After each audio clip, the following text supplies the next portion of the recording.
So the topic of my talk for today is regional strategies as tools for implementing the Convention on the Rights of Persons with Disabilities. So I have an impossibly broad set of regions to cover. And I know that there will be some of you in the audience who will probably know more about what's happening in a particular region than me, so I really hope you'll share that information with us, especially during the participatory exercise, which I hope we'll get time to do. So, of course, I know most about the European region since that's where we're based, so I will be talking about two sets of strategies in Europe: the Council of Europe Disability Action Plan and the EU Disability Strategy. But one of the things that sort of occurs to me as I look at regional strategies is we have lots of strategies and action plans, but many regions have their own human rights framework. So, for example, in Europe, we have the European Convention on Human Rights and the European Court of Human Rights. So it's interesting to me whether the regional strategies are more effective at achieving change or implementing the Convention, or whether the human rights mechanisms like the courts are more effective at achieving it. So that's a central question I want you to keep in mind as we go through the different regions today. And I hope that that's something we'll get time to discuss in the participatory exercise. So in the Asian region then, I'm going to look at the Asian and Pacific Decade of Disabled Persons and also the Biwako Millennium Framework. In Africa, I'm going to look at the African Decade of Disabled Persons and the African Charter of Human and People's Rights and the African Commission. And then finally, in the Americas, I'm going to look at the Decade of the Americas, the Organization of American States, and the InterAmerican Convention on the Elimination of Discrimination Against Persons with Disabilities. So let's see how much we can get through. As you can tell, if I'm going to cover all of that, it's going to be at a very superficial level, so hopefully we'll get time for questions and more discussion. So let's start with the Council of Europe Disability Action Plan. This is an action plan that lasts from 2006 to 2015. It has 15 key action lines, and they're up on the screen: participation in public, political and cultural life, information communication, education, employment, the built environment, transport, community living, healthcare, rehabilitation, social and legal protection, protection against violence and abuse, research and development, and awareness raising. In addition to these action lines, the strategy or the action plan also contains what it calls cross-cutting issues, which are children and young people, women and girls, people in need of a high level of support, the elderly, and people from minorities and migrant communities. So this kind of connects back to something Teresa was talking about on Wednesday, the idea of multiple layers of identity that intersect with disability, and this is something that this action plan tries to reflect through its cross-cutting issues. So, saying what the plan says is all very well and good, but how is it actually implemented and monitored? The main mechanism for implementing and monitoring the plan is the European Coordination Forum, which is called CAPA, C-A-H-P-A-H. And this coordination forum is made up of ministers for disability from the member states of the Council of Europe, and each of these ministers has one vote. A number of other individuals and organisations can attend the Coordination Forum meetings. These include representatives from other Council of Europe committees. So there's a Human Rights and Social Inclusion Committee, for example. People from the Parliamentary Assembly of the Council of Europe. Some international organisations, such as the International Labour Organization and the World Health Organization. But none of these other attendees have a vote in terms of how the action plan is being implemented or monitored. They can contribute to the discussion, but they don't actually have a vote. And then the responsibility for implementing the plan really does lie with the member states of the Council of Europe. So while they can discuss how the plan is being implemented at this coordination forum, it's really the responsibility of the member states. The Council of Europe doesn't really have the competence to sort of force the member states to implement it. So what have they achieved so far since 2006 with this action plan? One of the things that's happened is that they set up a committee on evaluation criteria. So they realised that this European Coordination Forum, it's kind of more a place to exchange best practice, but it doesn't really tell you, how are things working out in the member states, because the people who vote in that forum are all the ministers from the member states. So they're obviously going to paint it in a very different light from maybe the disabled persons organisations on the ground would. So they set up a committee to progress review the member states, and a midterm review of how the action plan was being implemented took place in 2010. Now, I've tried really hard, but I can't seem to get access to the findings of that review. But if anyone else in the room knows anything about it, I'd be very interested to hear what the findings were. In the Coordination Forum, they also have established a committee on participation in public and political life. You'll remember that that's one of the action lines that appeared earlier. If I just go back there, you see it's one of the 15 key action lines is participation in political, public and cultural life. One of the big issues for this committee has been the issue of the right to vote for people with disabilities.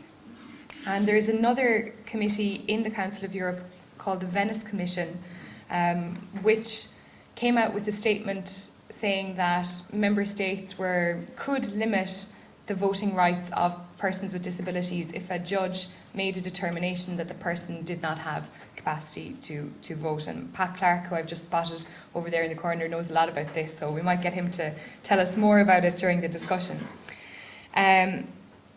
One of the achievements, I think, I'm not sure I would say it's directly of the Disability Action Plan, but one of the achievements of some of the people on this committee on participation in public and political life is getting the Venice Commission to revise that statement where they said that you could be denied your right to vote through the decision of a judge as a person with a disability.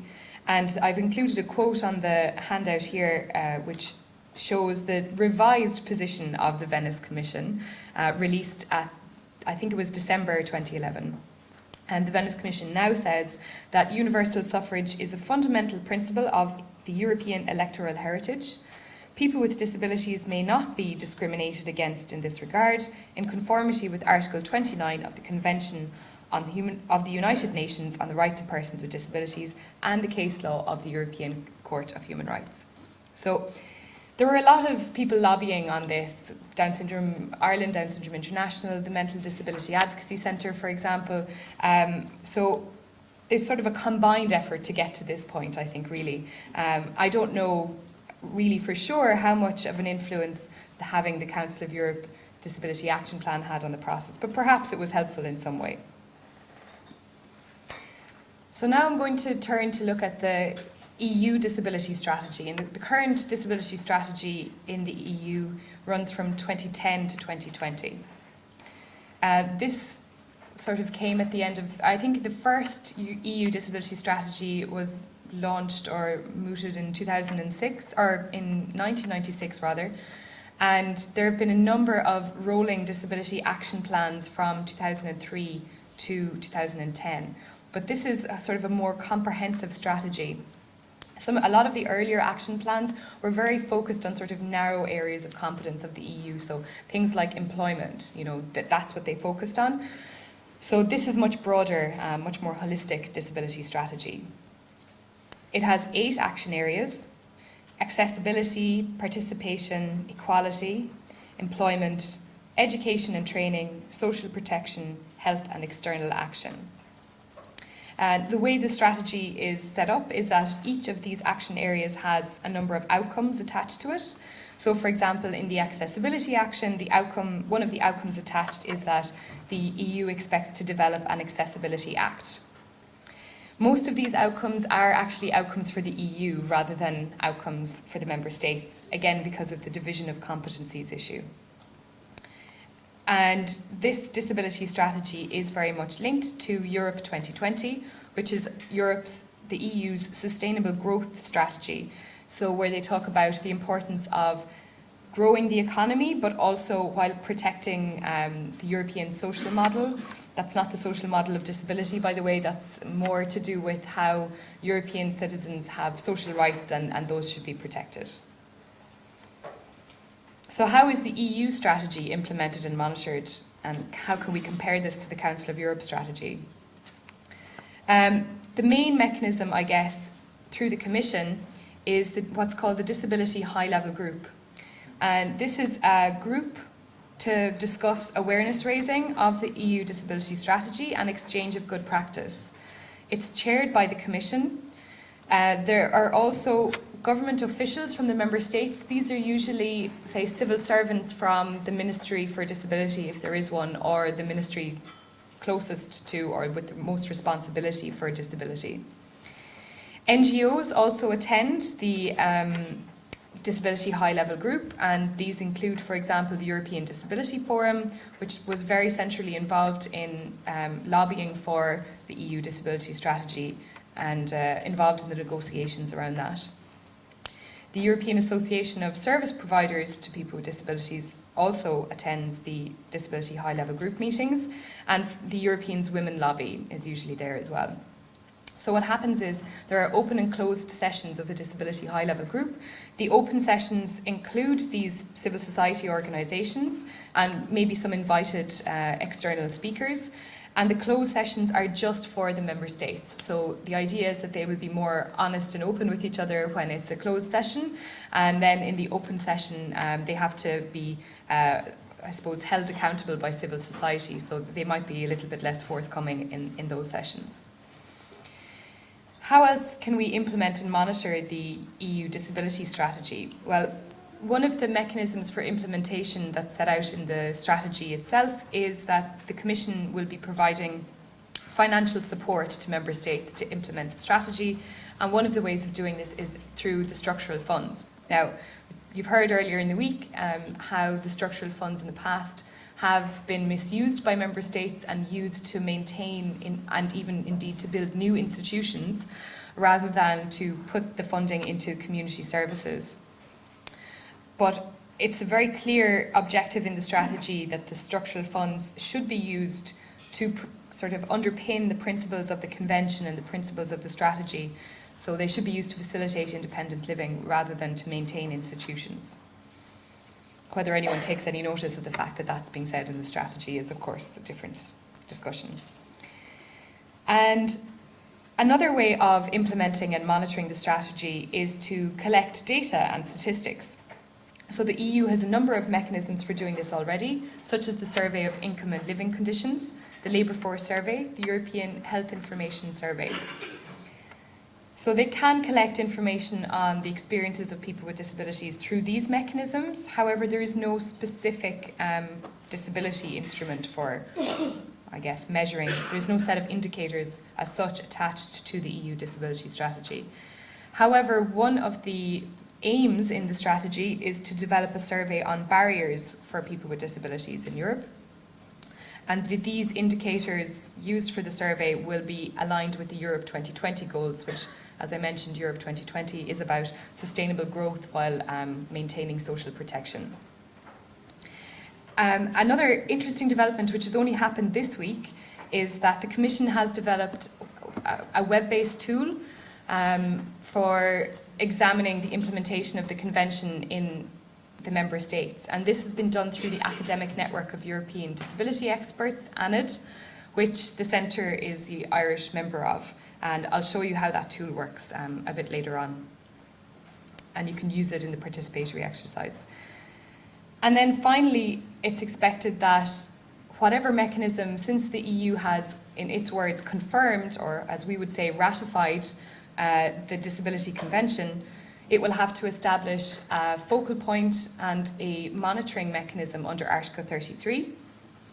And so it'll be interesting to see if that mechanism is given a role in monitoring the disability strategy as well as monitoring the implementation of the CRPD. But we don't as yet know what that monitoring mechanism will be, although if Magdi's in the room, she might have some insights that she might share with you at coffee. Okay, so what progress has been achieved since we've had the EU disability strategy? During the very early days of the EU disability strategy, the EU confirmed or ratified the CRPD. And that means that the convention now has what Lisa Waddington and Delia Ferry call quasi-constitutional status within the European legal order. So this means that the Disability Convention lies somewhere above EU directives and regulations and somewhere below the treaties of the European Union. There has been some progress towards an EU Accessibility Act. The Commission did a consultation on this a number of months ago, and it seems like they're progressing towards that. However, the other kind of more expansive directive that was aimed for on equal access to goods and services and prevention of discrimination in the availability of goods and services across all grounds, not just disability, but age. There's already gender and race directives, but all the other sort of protected equality grounds. That hasn't happened, and it seems to be stuck, and I wouldn't be very hopeful that that directive will actually see the light of day. Another piece of progress is this web-based tool that's available through ANID that I told you about, which gathers data from the member states and how they're implementing the convention. And there are some other areas of action. So, for example, the structural funds, while there's a huge discussion ongoing at the moment about how these can be used more positively in the future. And Camilla, who spoke earlier during the week, and Suzanne here at the Centre have both been involved in studies about how the structural funds should be used to implement the CRPD. And there's also a Charter of Fundamental Rights in the EU, which hasn't really been used so much in the disability context yet, but perhaps it could be. So those are, I guess, the strategic mechanisms in the European region for implementing the CRPD. And I now want to talk a little bit about the human rights mechanisms in Europe for implementing the CRPD. And maybe you can think about which one you think is the most effective. Or maybe they're effective at different aspects of implementation. So many of you will be aware of the European Convention on Human Rights. It's a human rights instrument, and it has an aligned court, European Court of Human Rights in the Council of Europe. And the European Convention on Human Rights doesn't specifically mention disability, but in recent years, the court has been using the CRPD to interpret how the European Convention applies in the context of persons with disabilities. So the first time it did this was the Bloor versus Switzerland case. And since then, there have been a number of progressive judgments on disability rights. This year, for example, the Stanev and Bulgaria judgment and the DD in Lithuania judgment were released, and these were both about people with intellectual and psychosocial disabilities who were placed in adult social care homes but were not free to leave, so were effectively detained against their will.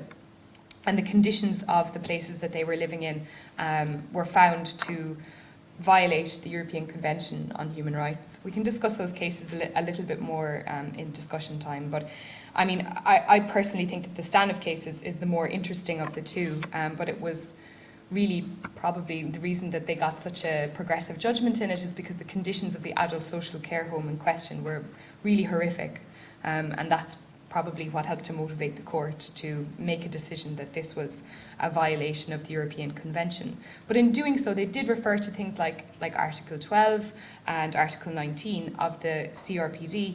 However, I think the court is still some way away from saying that, you know, the denial of legal capacity through the imposition of a guardian is itself a violation of the European Convention. It hasn't said that yet, and I think it'll take it some time before it would stretch that far. So what's the value of the European Convention? It seems like, to me anyway, that the European Convention does place a little bit more international pressure on member states to take action if there is a judgment against them in the European Court. I mean, if there's a discussion, let's say, in the European Coordination Forum that such and such a state is not really implementing the Convention, there aren't really very many consequences for that state in terms of the broader awareness of that discussion. So, for example, the Bournewood case, the HL versus UK, that case required the UK essentially to legislate and bring in the Mental Capacity Act. because of a gap in their law whereby someone could be detained against their will without any sort of safeguards for that process. And just the question I pose is whether this is a more effective means of implementing the convention at the European level than having a disability action plan or strategy. Okay, so now going to quickly move on to the Asian and Pacific decade. The first decade took place in 1993 to 2002, and it came at the end of the UN decade of disabled persons, which ran from, I think, 1983 to 1992. And at the end of the UN decade, there was some scepticism about how useful it had been. What had it actually achieved?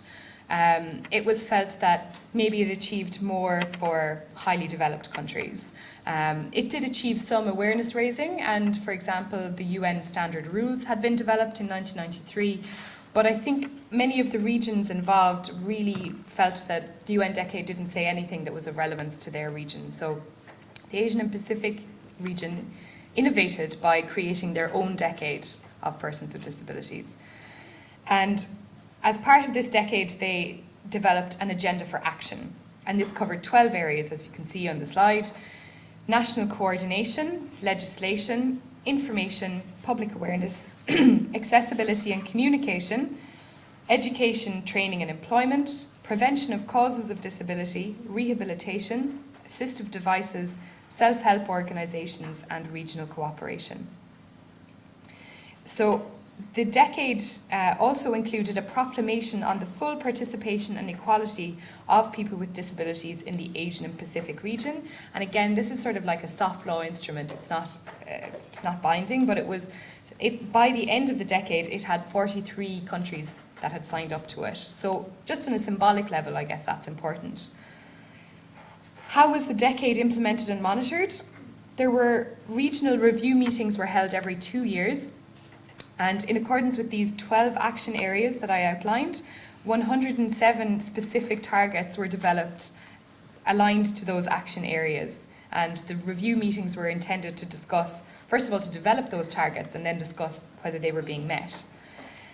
A survey took place in 2001 where government information on implementation was gathered and consultations with NGOs at national level and regional level were undertaken to identify priority areas for further action. The outcomes from this first decade of the Asian and Pacific decade is that it was seen to have quite significant progress, but they were starting from such a low base in many of the countries where people were really excluded. There were so many stereotypes. Disability was really an issue of survival. If you managed to survive at all, you were doing pretty well. So there was a lot of developments, but from a very low base. So that meant that there was still a lot of work to be done. They did develop some good national coordination mechanisms, including some countries which developed coordination committees, including representatives of persons with disabilities. But the main failure, I guess, in the first decade is that they sought to introduce legislative reforms, but very few countries actually legislated. So they'll sign the declaration, they'll establish a committee, they'll have some people with disabilities on it, but actually introducing any legislative reform was not really an option. So following the first Asian and Pacific decade, the priority areas for action that had been identified through that decade led to the development or establishment of the Baiwako Millennium Framework 2003 to 2012.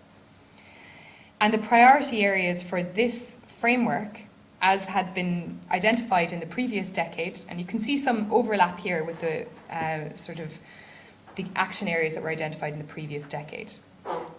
So the priority areas for this framework were, as you see on the slide, self-help organisation of persons with disabilities, women with disabilities, which didn't appear earlier, early intervention in education, training and employment, including self-employment, access to built environments in public transport, access to information and communication, including ICT, poverty alleviation through capacity building, social security and sustainable livelihood programmes. So there's a couple of new areas in that Baiwako Millennium Framework. And again, because of the failure of the first decade to lead to legislative reform, the key objective of BIWACO was to develop enforceable legislation, or at least as strong a policy as they could get for all these priority areas. So in 2008, they had a BIWACO +5 conference to discuss how the CRPD was going to change things in Asia Pacific, because as you see, BIWACO was initially developed prior to the adoption of the CRPD. So there was an expert group meeting on the harmonisation of national legislation with the CRPD as a follow-up to this BIWACO +5 conference in 2009. And following on from that, this report called Disability at a Glance was published in 2010, and it is a profile of 36 countries and areas in Asia and the Pacific and all of their laws and policies on disability. It's quite an interesting read. So it's anticipated that there will be a high-level intergovernmental meeting to review how BIWACO has been implemented and what's happened since BIWACO +5 this year. As far as I know, it hasn't happened yet, but I'd be interested to hear from anyone in the region if they know what's happened there. But I think it's also clear that from the discussions to date, it seems like they're going to have another new decade from 2013 to 2022. So I guess the question there really is, you can see that at the end of each of these periods, there's an assessment of what's been done, what needs to be done, and then the response is generally to have, and let's have another decade, and we'll sort it out in the next decade. But it doesn't seem to actually, be achieving the targets. Perhaps the targets are too ambitious. Perhaps there's a need for other supports along with these processes to kind of progress the issue. Maybe the fact that many of these countries have ratified the convention and will be or should be submitting their state reports, maybe that will help to progress the sort of implementation of the convention. But I should say that of the regional decades, I think that Asia and Pacific is really inspired a lot of the other regional decades, and it was the first, and I think it's quite a strong one. At least, it has achieved quite a lot, even though there is obviously still, undeniably high majority of persons with disabilities living in poverty in this region, and there are still significant issues around exclusion from society and participation. So the African decade of persons with disabilities, inspired by the Asian and Pacific decade, as I said, the African continent also decided that the UN decade hadn't done a lot for them, and they wanted to have an African regional decade to focus specifically on the concerns of disabled people in Africa. And again, coming back to this idea that the UN decade is all very well and good, but in Africa, disability is an issue of survival, and we need to have some sort of measurable regional targets that address the basic issues that we're facing. So in 2000, the Organisation of African Unity, which is now the African Union, made a declaration that they were launching this African decade. And this was supported by the African Rehabilitation Institute and a number of other NGOs. In 2002, they developed a continental plan of action, which set out a number of objectives, as you can see on the slide, to formulate national policies to encourage the full participation of persons with disabilities in social and economic development, to promote the participation of persons with disabilities in economic... Oh, I've got that twice. Never mind.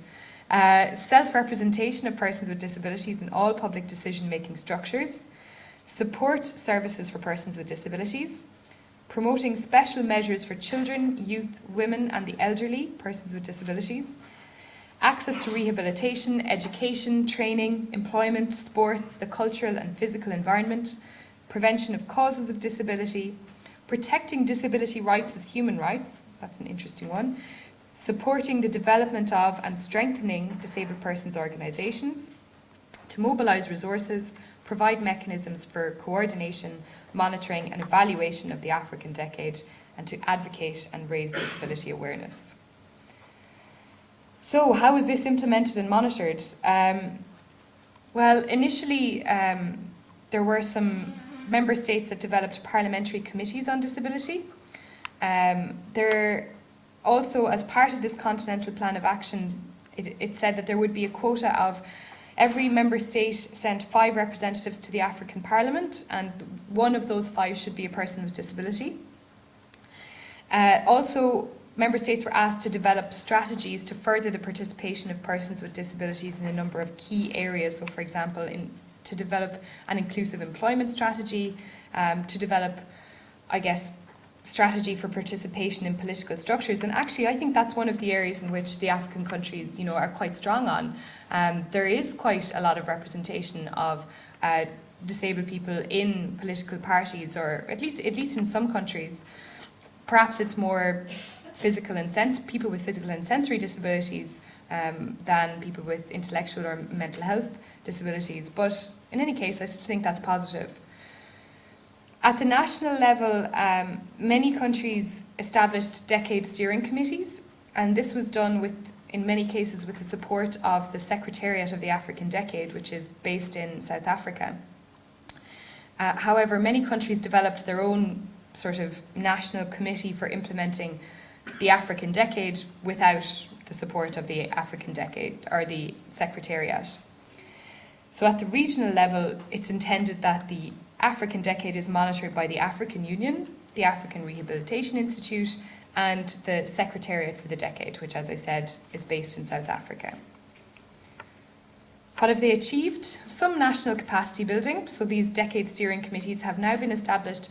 I think the latest position from the Secretariat is that they have national links in 23 countries. Also, from some of those working with the Secretariat in terms of the first decade and what it achieved, there is a feeling that the first decade sought to prioritise the most vulnerable people with disabilities. So, for example, people with intellectual disabilities, people with albinism, and deaf-blind people.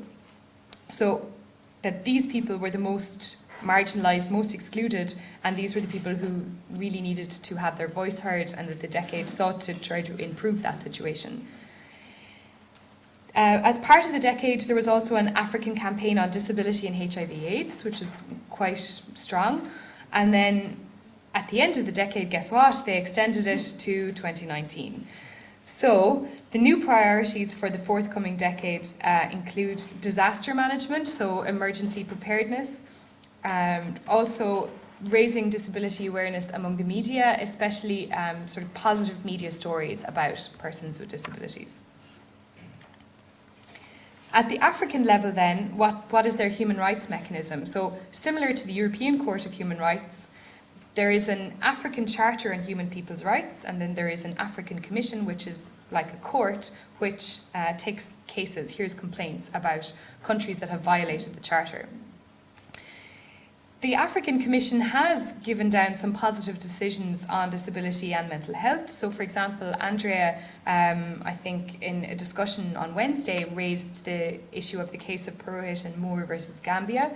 This was a case where people with mental health difficulties were being denied the right to vote. And so this was a case that Interrights were involved in, and where the African Commission held that this was a violation of the African Charter of Human and People's Rights. I think in the African context that human rights, the obligations on states to respect human rights, and especially to respect socioeconomic rights, so such as the right to education, for example, governments accept more readily than European governments, at least I think so, that yes, we have this obligation, we do have to ensure that people have a right to food, have a right to clean water, in a way that perhaps our governments don't like to recognise. So they accept that they have the obligation, but the real challenge is the implementation and the follow-through. So one of the questions when I was doing some of the research for the book in Africa was, well, the European Union managed to ratify the UN Convention on the Rights of Persons with Disabilities. Couldn't the African Union ratify the convention? And from talking to George, though, it doesn't seem like that's going to be possible, based on the way that the ability to ratify the CRPD was constructed. It pretty much just had the EU in mind. So the type of intergovernmental organisation that's allowed to ratify is very much built around the model of the EU. So it may not be a possibility for the African Union to ratify. And if they did, the African Union doesn't necessarily have the same level of sanctions available to it that the EU has in terms of countries that don't comply. So, we're getting there. Moving on to the last region I wanted to discuss, which is the Americas. So first of all, I'm going to look at the strategic policy in that region, which is the Decade of the Americas for the Rights and Dignity of Persons with Disabilities. And this decade runs from 2006 to 2016. The member states of the decade, as you can see on the slide, are Argentina, Canada, Colombia, Costa Rica, the United States, the Dominican Republic, Venezuela, and Brazil. There is, within the Organisation of American States, which is again the sort of regional body similar to the African Union, there is a working group which was to develop a programme of action for this Decade of the Americas. And the member states had given political commitments to develop national disability strategies based on this regional programme of action. So the Decade's programme of action had 9 action areas, as you can see in the slide: recognition of human rights, health, education, employment, accessibility, political participation, participation in sports, recreation, culture and arts, welfare and social assistance, and international cooperation. So how is it implemented and monitored? The programme of action asks that member states will work with civil society at a national level to implement the regional programme of action, to develop government agencies for the promotion of rights of persons with disabilities, and to develop databases, so back to the issue of data and statistics collection, of quality of life indicators for persons with disabilities, which I'm sure Jerome can give out about in a minute. What's wrong with developing quality of life indicators? So it's the regional body that is responsible or that supports the implementation of the decade is called CEDISCAP. So this is the regional secretariat based in Panama. It helps the member states to define their priorities, and also it gathers information on how well member states are doing. So one of the things that CEDISCAP has done is to compile country fact sheets on each country that's a member of the decade. It also facilitates regional meetings of the directors of sort of national bodies responsible for disability and national policymakers. And they've had 2 high-level meetings of these national sort of contact points in 2009 and 2010. So what's happened so far in the American decade? Well, as I said, these country fact sheets have been developed by CEDISCAP through the use of a number of questionnaires they distributed to the national contact points. At the second meeting of the national contact points in 2010, a decision was made that, okay, look, we've already got these, how many? 9 areas for action? Yeah, 9 action areas. So why don't we just try to focus on 1 per year in order to make sure that we actually achieve something? So 2011, the focus was human rights, which was the first, I think, recognition of human rights was the first action area. So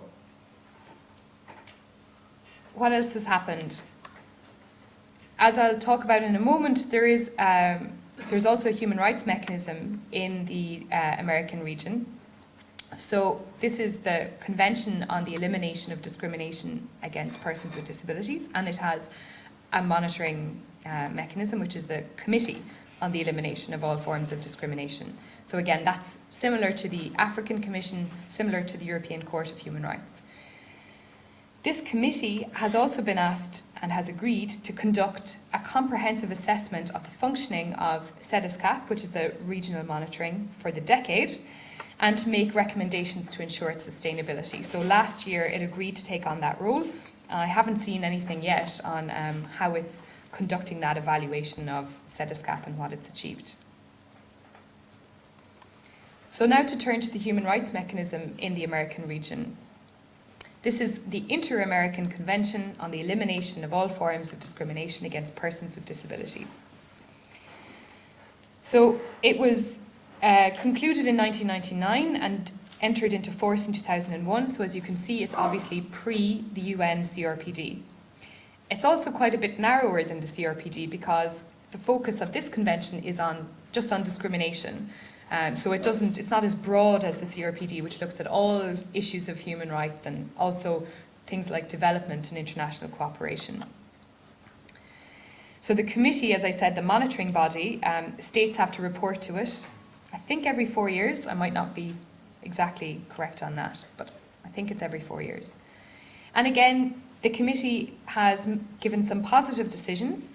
One of the really interesting things it's done, or at least I think so, because I work a lot in legal capacity, so to me this is interesting, is that it's made, I guess, a general recommendation about how it's going to interpret Article 1.2b of the InterAmerican Convention in light of Article 12 of the CRPD. Now, I've got the quote on the slide of what Article 1.2b says, which seems really contrary to Article 12 CRPD. So it was, I don't know, it took a lot of wrangling for them to say that, oh yeah, we can interpret this in light of Article 12. Basically, it involves them having to reverse themselves entirely. So what Article 1.2b initially said is that if under a state's internal law, a person can be declared legally incompetent when necessary and appropriate for his or her well-being, such a declaration does not constitute discrimination. So there's a clear clash there with Article 12. And it seems that the committee is saying, well, we agree with Article 12, so we're just going to interpret Article 12 instead of this. And I'm not sure how the member states are going to react to that. I'm not sure if there's been any case law on that since they made that decision, which I think was quite recent in the last year or two. So that's a really whistle-stop tour through the regions and their human rights mechanisms and their strategies. It's just a very superficial overview, just to give you a flavour of how the regions work. The thoughts I have on how successful these strategies are, I guess one of the interesting things is that during the negotiation of the CRPD, when they were talking about how are we going to implement and monitor this convention, we don't want it to just be another human rights treaty that sits in the shelf and that states forget to report to, and that there's a delay in reviewing the reports and nothing happens, nothing changes. And that's why they introduced Article 33. This was their attempt to get something really concrete, something that's going to actually happen in every country that ratifies the convention. They're going to have this national focal point and monitoring mechanism, and that's their way of attempting to achieve change. But there were some really interesting discussions during the drafting of the convention about, could you have a regional mechanism for implementing and monitoring the convention? Instead of having or maybe in addition to having the UN committee, could you have regional groups of these Article 33 bodies that would come together and look at things? Or could you have a different sort of way of regional monitoring? Because one of the reasons that these regional initiatives have been developed, like the Decades of Persons with Disability, is that it's felt that UN standards are going to need to be interpreted differently in the different regions, and the cultural sensitivity to the various issues is not necessarily represented in the overall standards that's provided by the UN.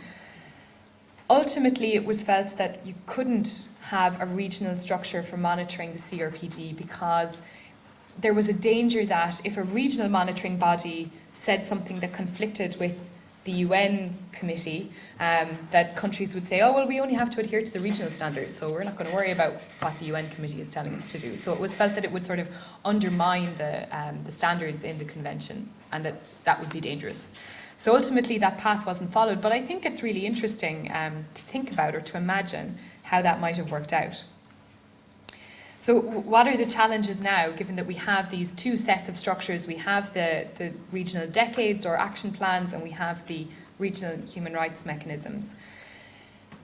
The challenge for the strategies and the action plans is always an issue of funding to support their activities, as well as an issue of political will in the national member states to implement whatever you come up with at a regional level. When I started to do this research, I thought if I looked at the regions, I would see very clearly, by looking at the regional action plans, who the leaders were, like what countries were really innovating or supporting that, and then those would be the countries I would focus on for the rest of the research, but it didn't really happen like that. Because people can support a regional activity, but not necessarily be able to achieve much domestic change. And then, for example, the discrepancies, for example, in the Asia-Pacific region between somewhere like Australia or New Zealand and some of the other countries would mean that their approaches to national strategies would be very different.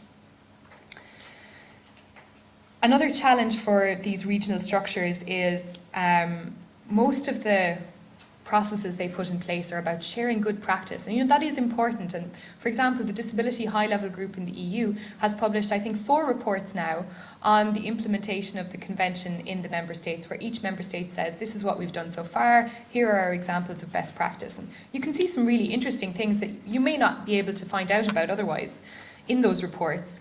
But it's always sharing good practice. When do they actually ever talk about what they're doing wrong and try to address that or try to change that? Sharing bad practice is not something that really happens in these regional structures.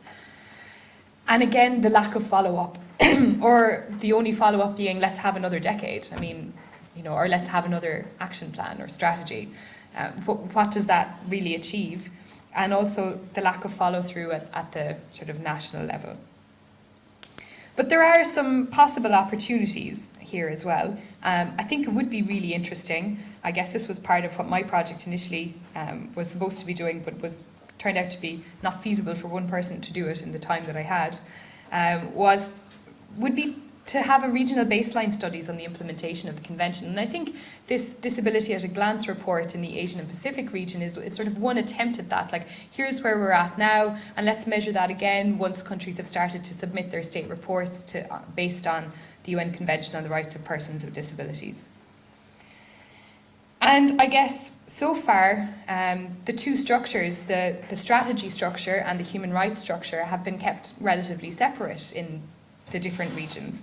And maybe there's an opportunity there for them to become a bit more linked. So maybe through the jurisprudence of something like the European Court of Human Rights, the Council of Europe Disability Action Plan will be able to change, or vice versa, that the Disability Action Plan, the fact that something is an action in that, might be supportive to the court when they're trying to find a reason for deciding in favour of or against a particular state policy that conflicts with human rights. So I was going to leave it there. I think we have, oh great, I've got loads of time. So we'll take a couple of questions now, and then I'll try to separate you out into groups for